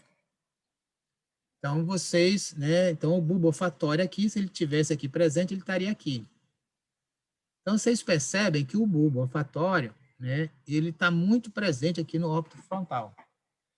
E na situação atual, que eu queria chamar a atenção de vocês, né, do COVID, o vírus, ele consegue penetrar nesses neurônios e pode promover lesão desses neurônios aqui do bulbo olfatório. E isso aqui provoca, né, a perda, né, da olfação, que a gente chama de anosmia. Né? Então, ele perde a capacidade de olfação. Ainda não se tem nenhum relato, mas há uma preocupação grande se, por causa do córtex optofrontal estar aqui, né, muito próximo, né, do córtex, né, olfatório, que é esse aqui, se o vírus também não afeta essa área. Se isso acontecer, né, isso pode ser que no futuro a gente tenha pacientes com alterações emocionais por lesão dessa área em decorrência, né, da presença do vírus, né? Mas a gente não tem certeza se isso vai acontecer, mas é uma preocupação, né, e vários, né, estudos estão acompanhando, né, principalmente os pacientes que perderam, né, a olfação, para ver se eles não têm nenhuma alteração emocional, né, e porque pode ser que haja também lesão no córtex. Professor? Diga. Se o córtex orbitofrontal ele é tão importante para o sistema límbico, de emoções, de tomada de decisão, por que ele não é incluído naquele circuito que a gente estava vendo? Não, é porque ali a gente inclui o córtex frontal como um todo, entendeu? Ah, entendi. Aqui o pré-frontal, entendeu? Então ele é uma parte do córtex pré-frontal, né? Isso, Entendi. exatamente. Eu achava que pré-frontal estava falando só daquela parte mais, enfim, mais posterior. Ah, certo. Não. Professor? Diga. Então... Ah, tá. O senhor vai falar agora, né? As funções? Isso. Então, qual é a função, né, do óbito frontal? Então, o que a gente considera é que o córtex, né, óbito frontal, ele vai, né, inibir, ele é capaz de avaliar e de agir, né, através de informações emocionais e sociais. Então, isso vem exatamente dos estudos com paciente com lesões nessa área. Começa lá com Phineas Gage, quando aquela barra de ferro veio, ela lesa exatamente essa área aqui, o córtex óbito frontal, e ele deixa de inibir. Então, ele deixa de avaliar a situação, né, ele vai agir de uma forma totalmente desproporcional, que antes isso não acontecia. Então, a gente, né, pensa até bobagem, mas a gente não executa, porque a gente inibe, né, os nossos comportamentos. E essa inibição, é claro, ela vai ser feita por aqui, né, pelo córtex, né, óbito frontal. Ele é fundamental para isso, certo? Então, a grande função dele dentro, né, é que ele vai avaliar baseado nas emoções, mas também baseado no que a gente chama de características sociais. Então, o nosso comportamento, né, diferente, né, dos outros animais, que é muito mais, né, preso no aspecto emocional, a gente, né, entra também no aspecto social. Então, por isso que muitas vezes os nossos comportamentos são muito diferentes por uma questão, né, do comportamento social. As nossas alimentações podem ser diferentes totalmente. A gente pode comer animais, pode comer animais diferentes conforme a nossa, né, cultura.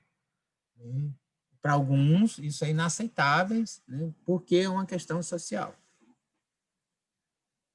E isso, é claro, vai me dar, né, as características que eu vou ter tomada de decisões.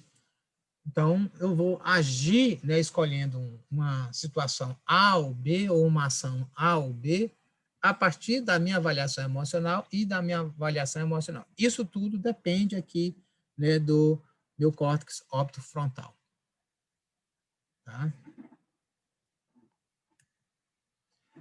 O córtex óbito frontal, quando a gente vai olhar as conexões dele, então está aqui o córtex óbito frontal, a região aqui é o medial, né? Então, o medial vai se projetar aqui de uma forma, né, difusa aqui para a região do tálamo. Então, aqui eu tenho a região talâmica, né, o dorso medial, o ventro anterior, o ventro lateral do tálamo. Também, né, ele se projeta aqui para as regiões dos núcleos da base, né, o caudado, né, o acúmbens, aqui para o globo pálido interno. Então, isso aqui é o circuito, né, dos gânglios da base, né? Isso aqui eu recebo projeções lá do córtex pré-motor, mas eu recebo também, né, da região, né, do óbito frontal. Então, enquanto nós vimos que esse circuito ele estaria relacionado com motor, regulação motor fina, aqui ele está regulado com a questão emocional. Né? Aqui o córtex lateral também vai para as estruturas semelhantes, né, as projeções. Né? Então, essas conexões são importantes. E é claro que essas conexões, né, do córtex óbito frontal, ela está muito bem clara com a questão, né, das áreas que regulam a expressão motora. Porque as nossas emoções, ela parte para uma resposta motora, né, fundamental, tanto em tomada de decisão, que eu tenho que executar uma tarefa motora, bem como a própria expressão facial, né, da face, né, que é uma resposta motora.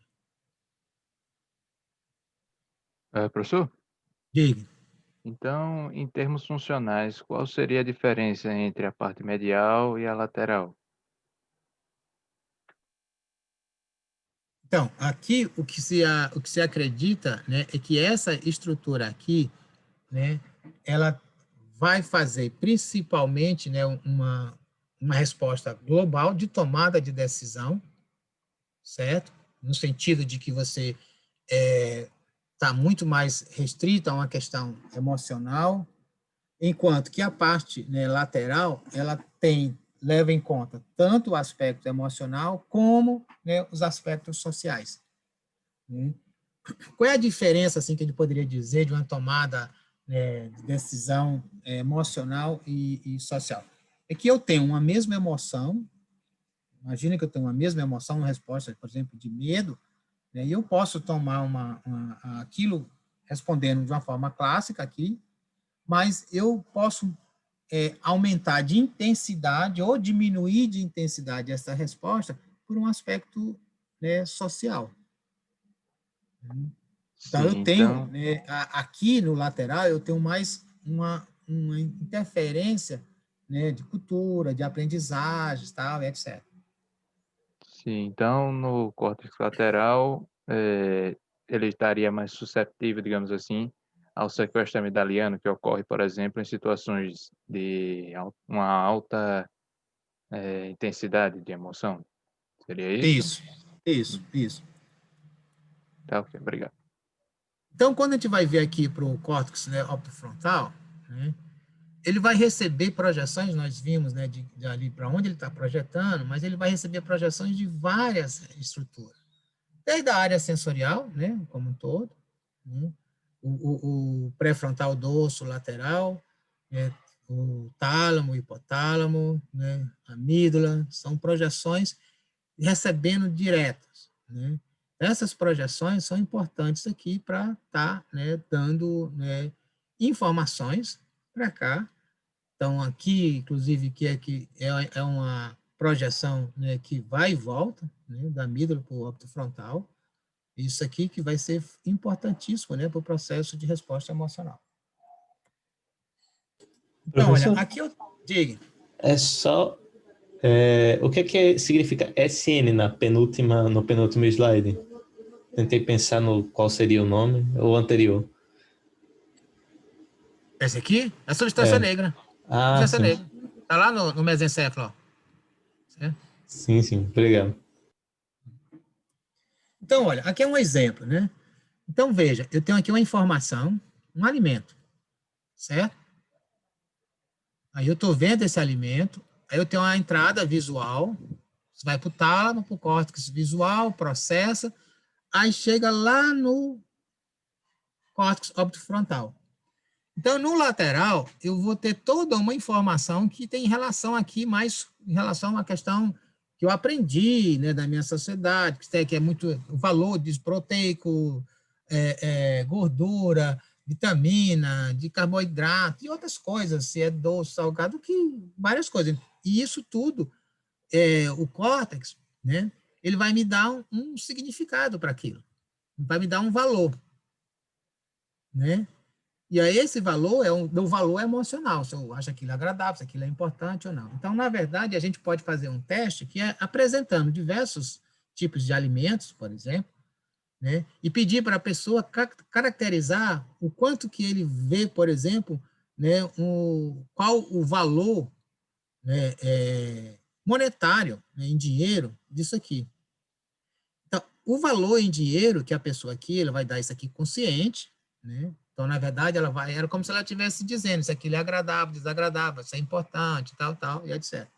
E aí ela pode me estabelecer. E eu posso, por exemplo, identificar como é que a pessoa faz essa avaliação. E essa avaliação, é claro, vai depender da história dela, né, da cultura, tal, né, e etc. Então, essa é uma forma de você estar fazendo. Então, aqui no caso, o indivíduo toma uma decisão por uma questão, né, emocional. John, Diga.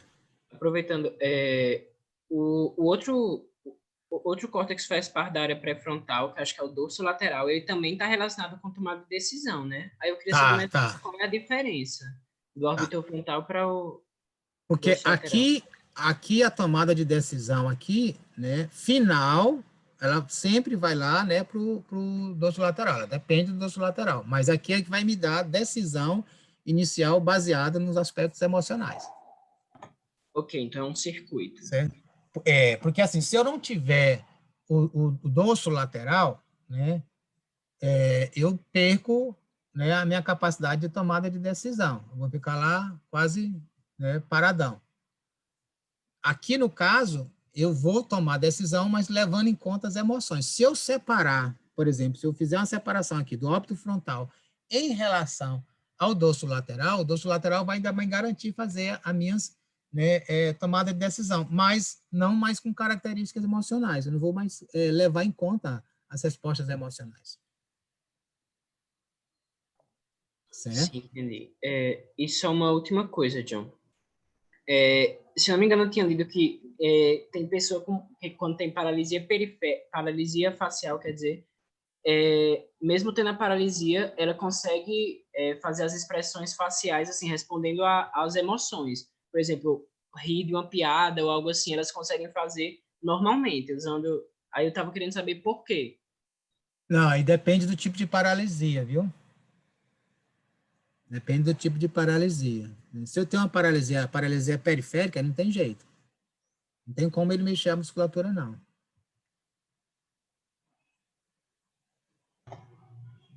Depende onde é que está, qual é a causa da paralisia. Porque se ele tiver uma paralisia, porque ele tem um tumor, né, na estrutura neural, aí não tem como passar, né, potenciais de ação, o músculo não vai responder. Então é muito variável, né? Não é uma coisa de tudo. Okay. Então, outra coisa importante, diga.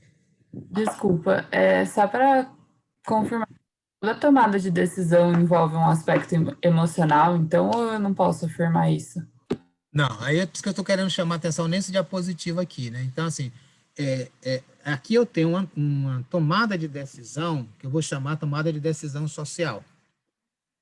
Né? Então, aqui a cena que vocês estão vendo é o indivíduo que está dirigindo com o celular na mão. Ele está olhando para o celular. Então, essa é uma tomada de decisão social. É ele que tomou a decisão. Não é a emoção que provocou. Eu poderia dizer assim, olha, eu não tomo, né, eu não uso o celular porque eu tenho medo das pessoas me verem andando com o celular e saber que eu estou fazendo uma coisa errada. Aquilo é puramente uma resposta emocional, uma tomada de decisão emocional. Mas aí eu posso, assim, não tomo, né, uso do celular, porque eu sei que tem uma regra, que se eu usar o celular eu perco a minha atenção e eu posso, por exemplo, atropelar uma pessoa, tal, isso está errado. Então, é uma tomada de decisão social. Então, isso depende também do córtex, né, óbito-frontal. Essas duas coisas se somam, né, e o que a gente, né, observa, né, nos estudos neurológicos, que geralmente você tem as duas coisas, né, em conjunto quando você tem lesão no córtex óbito-frontal, que é o que aconteceu com o Phineas Cage. Né? Ele tanto tinha, né, respostas emocionais sob controle, como as sociais também. Tá? Então, aqui o que a gente está vendo nessa decisão de fazer né, uma atitude como essa, ou qualquer outra atitude, é por uma questão que você é um contexto social, não é o contexto emocional que está decidindo você fazer isso ou não. E, é claro, isso depende também do córtex óbito-frontal. E aí, para a gente finalizar, diga. Mas nesse contexto aí da tomada de decisão social ou emocional, existe na circuitaria uma prevalência maior de uma ou de outra, que faz a gente tender, por exemplo, para agir mais para tomar decisão emocional do que social? Tipo assim, às vezes uma lei, uma pessoa quer fazer uma coisa movida pela emoção, mas sabe que aquilo vai contra uma regra instituída da sociedade. E mesmo assim, tipo, ela é motivada pela emoção a fazer aquilo.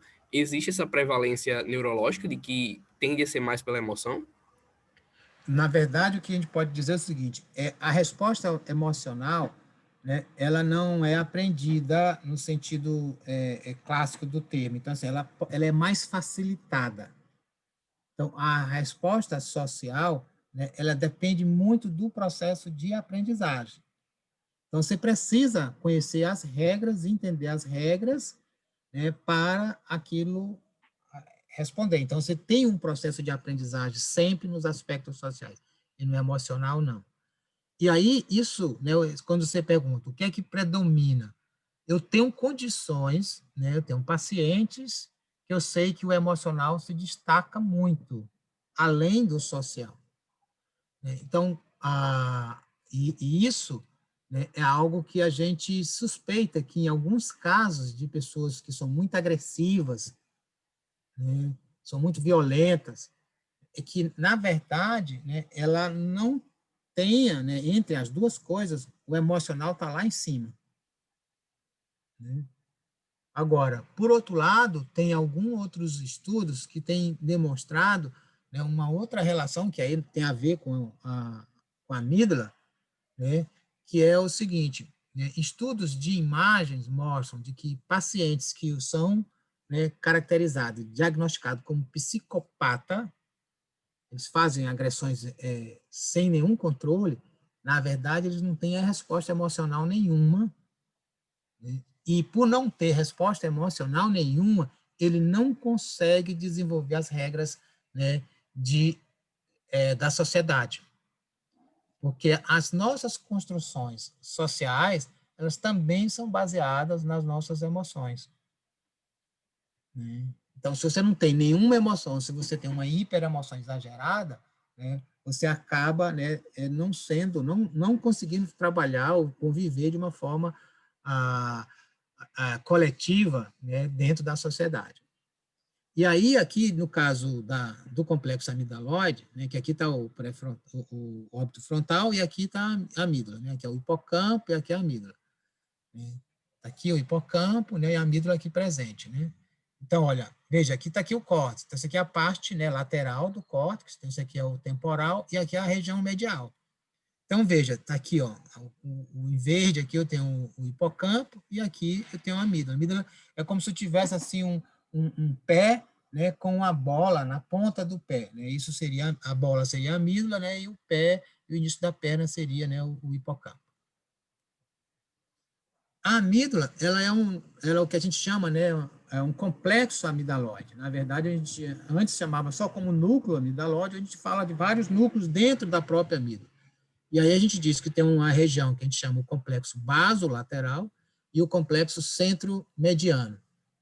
O complexo basolateral, eu tenho aqui o núcleo, né, basal, né, o basal medial e o basal lateral, e eu tenho o núcleo lateral. Aqui eu tenho um núcleozinho que está bem apagado, que é o núcleo intercalado. Aqui os núcleos centrais, o central medial e o central lateral, os núcleos medial, né, e o núcleo cortical, né, da amígdala. A amígdala, né, ela recebe, né, e manda projeções para vários lugares. Então, veja, aqui é o óbito frontal recebe, né, e manda projeções para a amígdala. Então, você vê aqui, são as projeções, né, que estão saindo daqui, indo até aqui para a região cortal, aqui é o giro cingulato, né, o córtex pré-frontal está aqui, e aqui é o óbito frontal. E aqui as projeções que ela vai, ó, lá para o hipotálamo, né, se projeta e conversa diretamente aqui com o hipocampo, também com a região talâmica, né, aqui a região do núcleo, né, parabraquial, né, tá lá embaixo, lá no tronco cerebral, isso aqui relacionado, né, com dor. Então, aqui as projeções mais em detalhe. Então, isso aqui, olha, tronco cerebral, né, hipotálamo, tronco cerebral, que expressão, né, das emoções, né, principalmente expressão social. Aqui na região do pré-frontal, né, o óbito, né, frontal, corte óbito frontal, aprendizagem emocional, comportamento social, né, tomada de decisão. o córtex entorrinal e hipocampo, né? Aqui os episódios de modulação da memória, a memória episódica, nós vamos discutir amanhã, né? E aqui a modulação dos contextos emocionais, porque a gente vai aprendendo, né?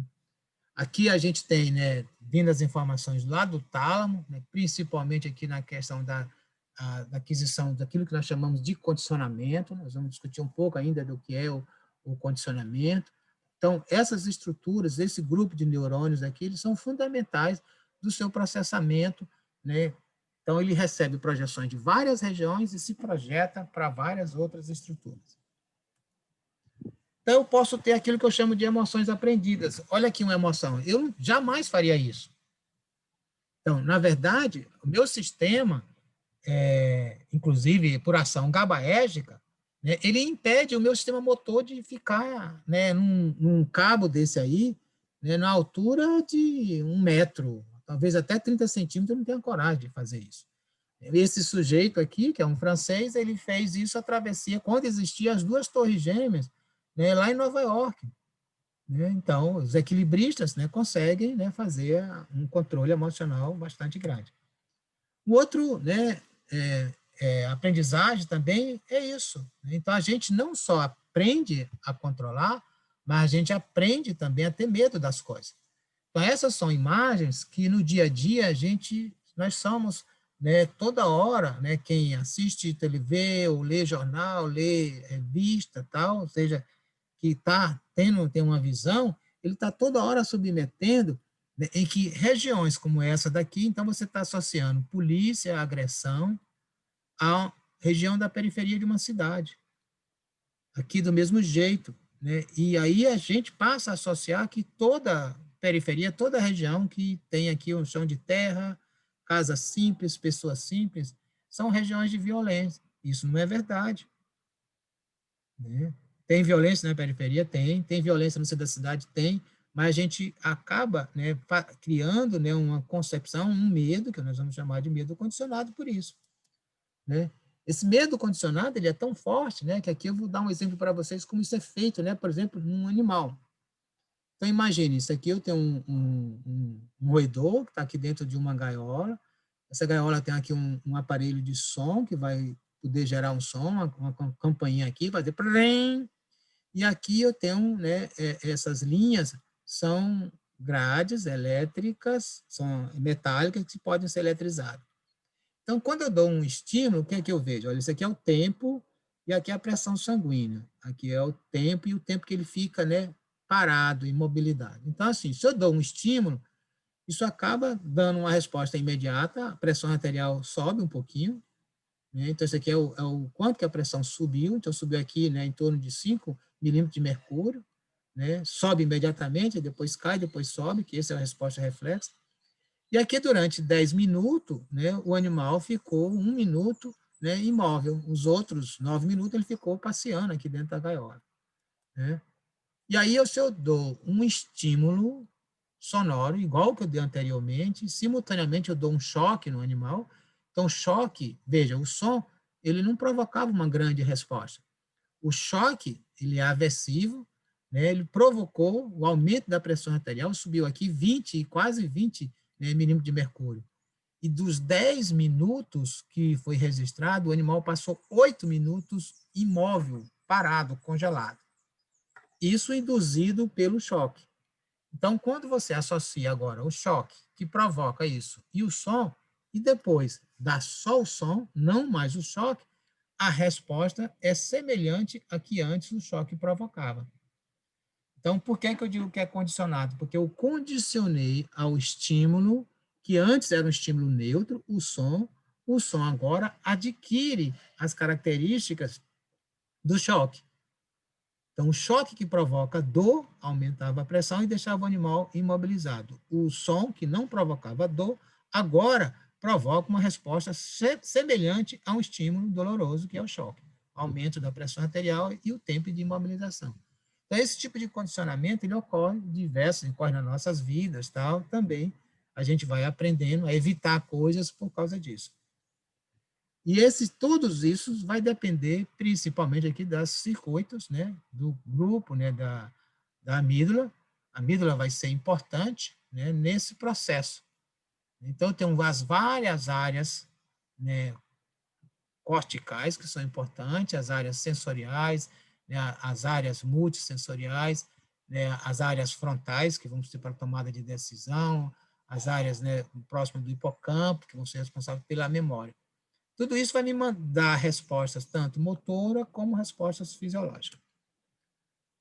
Aí, para só finalizar, eu queria chamar a atenção que a emoção ela é importante para gerar aquilo que nós chamamos de empatia, né? E isso tem muito a ver com aquilo que nós chamamos, né, prática médica. Porque a relação médico-paciente, ela depende muito aqui da nossa emoção, da nossa capacidade de empatia para interagir. Imagina que eu tenho um pediatra, né, com uma criança, né, aqui é daquele filme, né, que o Robin Williams representa, né, esse médico, né, que é conhecido como Doutor Alegria, né, então ele brincando aqui com o paciente, e aqui é um paciente interagindo, né, com o médico, com o paciente. Então, essa relação médico-paciente, ela depende muito, né, tanto das nossas emoções e da nossa capacidade de empatia, que é se colocar no lugar do outro, né, e entender a emoção dos nossos pacientes. Porque, neste aspecto, né, a relação médico-paciente, ela depende tanto do conhecimento do médico, né, tanto do conhecimento em termos de habilidade técnica, como de habilidade motora, para fazer o exame, a capacidade que o médico faz com que o paciente confie nele, né? O médico tem que desenvolver os aspectos de lealdade, ou seja, o paciente vai ser leal ao médico, como o médico tem que ser leal, e é claro que isso tudo tem a questão, aquilo que nós chamamos de respeito.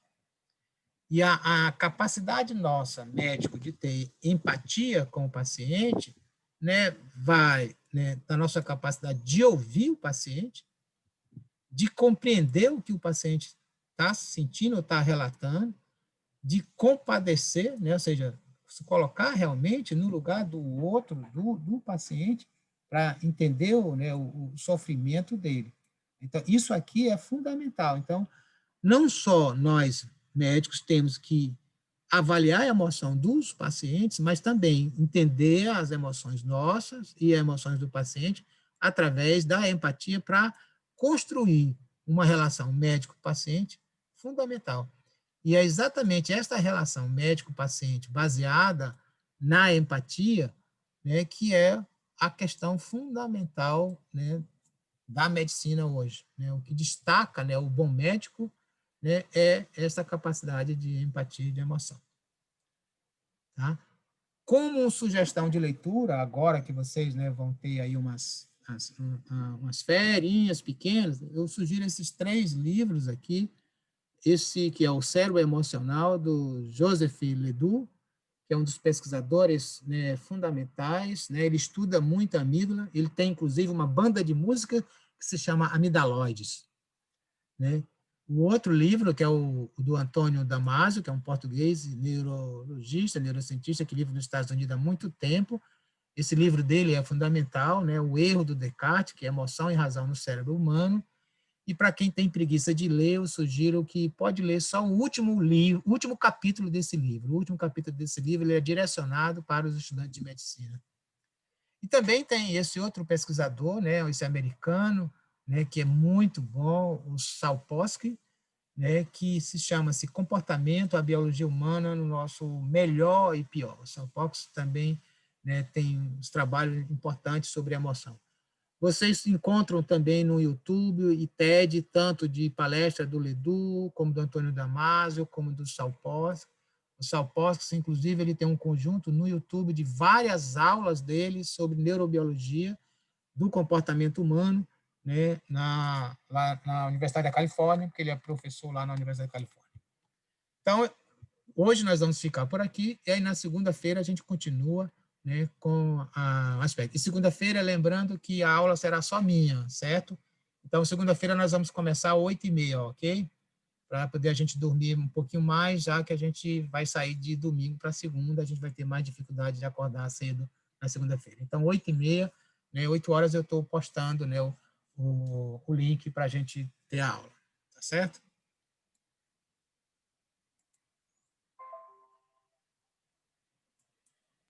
John?